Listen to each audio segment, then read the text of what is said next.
할렐루야. 이렇게 또 대면 예배로 또 영상을 통해 함께 예배드리게 됨을 감사드립니다. 오늘은 하이델베르크 요리문답 66문입니다. 이제 65문의 뒷부분과 연계를 해서 우리가 함께 보도록 하겠습니다. 65문은 믿음의 기원에 대해서 이야기를 하고 있습니다. 믿음이 어디서부터 오는가? 믿음은 어디서부터 오는가? 믿음은 누가 주는 것인가? 여러분, 믿음이 어디서 온다고 배웠습니까?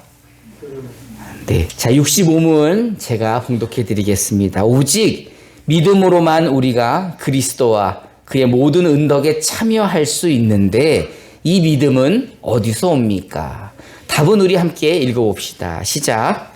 성령에게서 옵니다. 그분은 거룩한 복음의 강설로 우리의 마음의 믿음을 일으키며 성례의 시행으로 믿음을 굳세게 하십니다. 아멘. 우리의 믿음이 어디서부터 온다고요? 성령으로부터 온다는 것입니다. 우리 다시 한번 말씀으로 한번 확인해 봅시다. 에베소서 2장 8절부터 9절을 우리말 성경으로 한번 읽어봅시다. 시작. 여러분은 믿음으로 인해 은혜로 구원받았습니다. 이것은 여러분에게서 나온 것이 아니요 하나님의 선물입니다. 행위에서 난 것이 아니니 아무도 잘하지 못하게 하려는 것입니다. 아멘. 예수 그리스도를 믿는 믿음은 오직 성령 하나님으로부터 오는 것입니다. 그리고 하나님으로부터 주어지는 선물입니다. 성령께서는 우리에게 참된 믿음을 선물로 주실 때는 외적인 수단을 사용하십니다.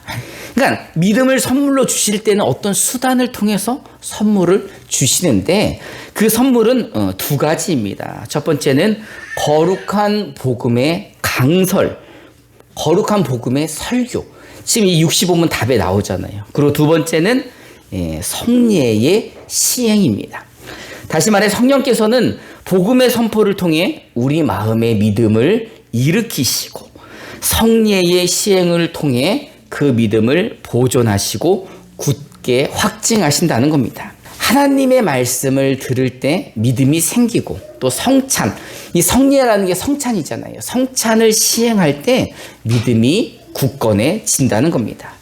지난주 외적 수단 첫 번째인 성령께서는 복음 설교를 통해 믿음을 일으키신다라는 것을 배웠죠. 이 복음의 설교, 이 설교 말씀을 통해 믿음을 일으키시는 예로 제가 두 가지를 들었습니다. 하나는 루디아 이야기고 하나는 시편 기자의 이야기였습니다. 바울이 복음을 전할 때 바울이 복음 설교를 막 하고 있는데 그 말씀을 들은 루디아가 예수를 그리스도로 영접하죠. 사실은 루디아 본인이 믿은 것 같지만 사실은 그 루디아 마음을 열어주신 분이 누구예요? 성령인 거죠. 우리 사도행전 16장 14절을 우리말 성경으로 한번 읽어봅시다. 시작. 듣던 사람들 가운데 루디아라는 여인이 있었습니다. 그 여인은 두아디라 도시에서 온 자주색 옷감 장수로서 하나님을 경외하는 사람이었습니다. 주께서 그 마음을 열어 바울의 말에 귀 기울이게 하셨습니다. 아멘. 여러분 지난주에 들어보신 것 같죠? 안 들어보셨으면 유튜브를 안 보신 거예요. 내 조회수를 보면은 알 수 있어요. 근데 우리 교회가 수요 예배 조회수는 그래도 꽤 많이 나오는 것 같은데 그게 이 하이델베르크 요리문답이라는 것 때문에 사람들이 클릭해 보지 않나라는 생각에 더 긴장이 되고 또 영상을 잘 찍기 위해서 보시는 분들 꼭 좋아요와 구독을 눌러주시기 바랍니다.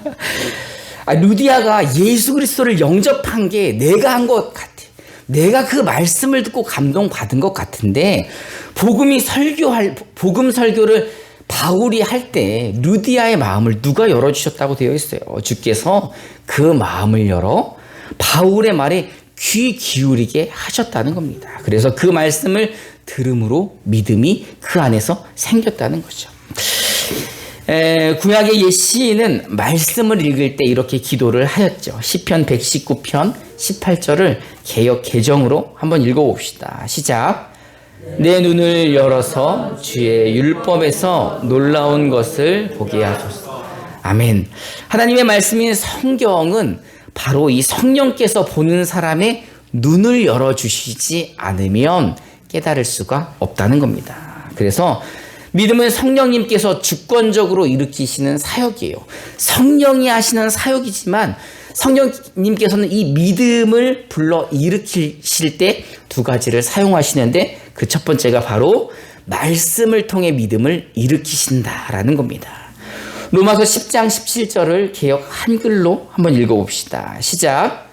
그러므로 믿음은 들음에서 나며 들음은 그리스도의 말씀으로 말미암느니라. 아멘. 하나님의 말씀을 듣지 못했다면 그렇다면 무엇이 생길 수 없는 거예요? 믿음이 생길 수 없는 거죠.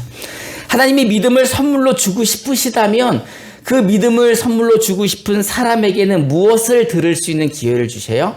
하나님의 말씀을 들을 수 있는 기회를 주시고 그 말씀을 들을 때 주께서 그 마음을 열어 그 말씀을 듣고 믿을 수 있도록 그 믿음이 일어나게 해주신다는 겁니다.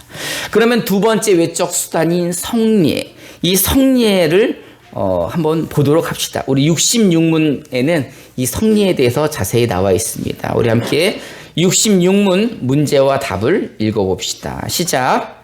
성례가 무엇입니까? 답도 한번 읽어봅니다. 시작. 성례는 모든 약속의 눈에 보이는 거룩한 표와 인으로 하나님께서 제정하신 것입니다. 성례가 시작될 때 하나님께서는 모든 약속을 우리에게 훨씬 더 충만하게 선언하고 확증하셨습니다. 이 약속은 그리스도가 십자가 위에서 이루신 단번의 제사 때문에 하나님께서 우리에게 죄사함과 영원한 생명을 은혜로 주신다는 것입니다. 아멘. 이 그 수요 예배를 우리가 이제 영상으로 편집해서 유튜브에 올리기 때문에 여러분들 이해가 안 되시면 또 보셔도 되고, 그래도 이해가 안 되시면 저에게 여쭤보셔도 되고, 왜냐하면 저도 가지고 있는 4권의 책을 가지고 거기서 요약해서 이렇게 말씀을 준비를 합니다. 사실 주일 설교는 약간 창작적인 느낌이라 뭐 오래 걸릴 수도 있고 짧게 걸릴 수도 있지만 수요 예배 설교는 시간이 있어요. 이 4권의 책을 보고서 정리해야 되는 시간이 있기 때문에 또 제가 또 이해를 해야 이렇게 말씀을 전하기 때문에 만약에 듣다가 잘 모르시겠다라는 것은 또 물어보셔도 되고 또 영상을 다시 보셔도 될 것 같습니다. 먼저 이 성례라는 것은 복음의 약속을 눈에 보이게 하나님이 우리 눈에 보일 수 있도록 거룩한 표와 인으로 제정하셨다는 겁니다. 하나님이 제정하신 겁니다. 이 성례는 하나님이 정하신 것으로서 눈으로 확인시켜 주는 거죠. 여러분, 표로 보여준다라는 것은요, 왜 우리가 그 도로를 갈 때, 이 도로에서 운전하고 갈 때 목적지를 가기 위해서는 내비게이션이 없던 시절에서는 뭘 보고 갑니까? 이정표 또는 그 표지판을 보고 가잖아요. 그게 바로 여기서 말하는 표라는 거예요. 목적지를 향해 갈 수 있도록 그 눈에 보이는 표로 무엇을 주셨다는 거예요? 성례, 성찬을 주셨다는 겁니다. 그리고 인으로 하나님이 제정하셨다. 인이라는 게 뭐예요? 이렇게 인에다가 우리가 뭐를 찍어요? 이하영, 인하면 거기다 도장을 찍듯이 이 도장을 찍는 것처럼 이 성례를 통해 우리에게 믿음을 확증시켜 주셨다는 겁니다. 여러분, 그 문서에 그 효력이 생기려면 거기 뭘 찍어야 돼요? 도장을 찍어야 되잖아요. 그런 것처럼 이 성례라는 것은 하나님이 우리 눈에 보이도록 믿음이 굳게 되도록 주신 그 표고 인이라는 겁니다. 하나님께서는 이 복음의 약속을 우리에게 2가지 형식으로 주십니다. 이 성령을 통하여 믿음을 2가지 형식으로 주신데 하나는 말씀을 통해 주시고 하나는 이 성례, 성찬을 통해 주시는 겁니다. 그러면 왜 이렇게 2가지로 굳이 알려주시나? 그냥 말씀만 하시면 되는 거 아니에요? 설교만 들어도 그냥 다 이해되고 믿음이 들어와야 되는데 굳이 왜 이 성례의 시행을 통하여 이 성찬을 통하여 우리에게 알려주시는가? 말씀만으로 믿음을 일으키셨다면 그 일어난 믿음만으로 우리가 살 수 있게 하시면 될 것 같은데 굳이 왜 우리에게 눈으로 확인시켜 주시는 표와 같은 인과 같은 성례를 하시는가, 시행하게 하시는가? 그 이유가 뭘까요? 그 이유가. 저 혼자 할 때는 이게 물어봐도 누가 대답을 안 하니까 그냥 했는데 이제 우리 성도님들 좌석의 20%를 차지하고 계시는 우리 성도님들이 계시니까 아니 왜 성찬을 통해서 하나님께서 믿음을 꼭 확인시켜 주시려고 했을까? 왜 그랬을까? 잘 모르겠죠. 저도 사실 보기 전에 잘 몰랐어요. 이유는 우리가 연약하기 때문에. 사람은 백문이 불여 일견이라고 했잖아요. 100번 듣는 것보다 뭐 하는 게 나요? 한 번 보는 게 난 게 사람인지라 하나님께서 말씀을 통해 우리에게 믿음을 불러일으켜 주시지만 맨날 그 믿음이 떨어지거나 믿음이 약해지거나 또 믿음이 흔들릴 때가 있기에 우리에게 그러지 않도록 믿음이 굳게 될 수 있도록 성찬을 통해 하나님이 도장을 찍어주시는 것처럼 그 목적지까지 가는데 자꾸 불안해. 여기가 생각 가는 길이 맞나? 여기가 장원 가는 길이 맞나? 라고 불안할 때마다 이정표를 보고 그 표지판을 보고 확인을 할 수 있도록 해주신 것이 바로 이 성찬이라는 것입니다. 근데 이제 우리가 이 성찬을 할 때 보면은 이런 분들 있죠. 성찬할 때 왜 그런 말씀 있잖아요. 고린도전서 11장에 보면 합당치 않게 먹은 사람 혼난다. 뭐 이런 거. 분별하지 못하고 먹으면 너 큰일 난다. 너 자신을 살피고 너 먹지 않으면 너 병 걸리고 막 이런 얘기 있잖아요. 그렇죠? 사실은 그 얘기가 그러면 성찬을 하려고 그러는데 내 죄가 생각나면 성찬에 참여 안 하는 게 맞을까요? 하는 게 맞을까요? 아니, 그 이야기는 죄가 있으면 받지 말고 너 목욕하지 않고 왔으면 받지 말고 네가 합당하다 생각하지 않으면 받지 말고 라는 게 아니라 이 성찬을 왜 하는지 모르고는 먹지 말라는 거죠. 이 성찬이 왜 하는 거예요? 내가 예수를 그리스도로 고백을 하고 그 예수가 내 안의 주인임을 고백을 하고 이 성찬을 통해 내 믿음이 굳게 해주시는 하나님이 제정하신 성리라는 것을 믿고 하라는 거죠. 여러분, 우리가 죄인 아닌 사람이 어디 있습니까? 우리 다 죄인이잖아요. 근데 왜 우리가 하나님 앞에 의롭게 되었습니까? 의로움의 옷을 입혀주셨잖아요. 예수 그리스도가 십자가에서 우리의 죄를 대신해 죽으심으로 우리에게 의로움의 옷을 벗입혀 주셨기에 우리가 의롭다 인정을 받는 거지 우리가 결코 죄가 없는 사람들이 아니잖아요. 죄악된 세상 가운데 살면서 날마다 죄를 짓고 살기에 우리 스스로의 자격으로는 결코 성찬에 참여할 수가 없는 사람들이죠. 우리는 성찬에 참여할 수가 없는 사람들이기에 외래 성찬을 먹는 사람은 사람들한테 뭘 보여주는 거예요? 난 떳떳해. 나는 이거 할 만한 자격이 있는 사람이야. 또는 이거를 성찬을 안 하는 사람은 난 죄가 있어서 그러는데 이걸 먹어야 되나 말아야 되나? 이런 고민 자체가 그 성찬에 대한 중심이 누구에게 있는 거예요? 나에게 있는 거죠. 나에게. 성찬은 나에게 있는 게 아니라 이 성례의 주인은 바로 하나님이시라는 겁니다. 믿으십니까? 이 성찬이 나로부터 시작된다고 생각하는 사람들이 그런 오류를 범하는 거죠. 옛날 로마 이 카톨릭이 이제 꼭 세례를 주어야지만 사람이 천국 간다는 그런 믿음이 있었어요. 그런데 어떨 때 세례를 줄 수 없습니까? 애가 갑자기 태어났는데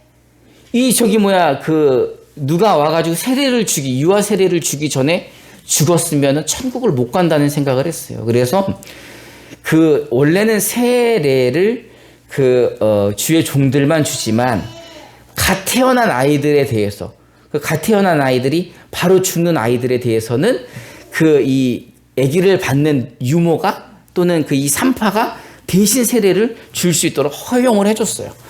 또 이 전쟁터에서 갑자기 막 죽는 사람, 이제 총 맞아서 죽고 막 칼 맞아 죽는 사람. 근데 물어봤더니 세례를 안 받았어.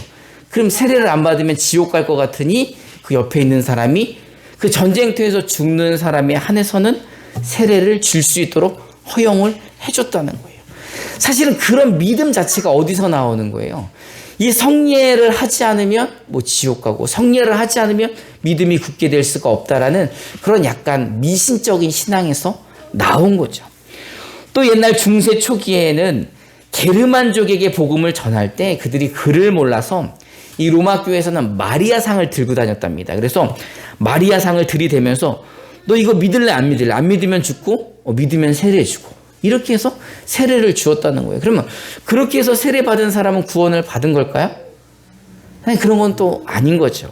그러니 이 성례는 말씀과 분리되어서 성례만 가지고는 이 하나님께서 그걸로 독자적인 은혜를 주시지 않는다. 그것만으로 믿음을 굳게 해주시지 않는다는 겁니다.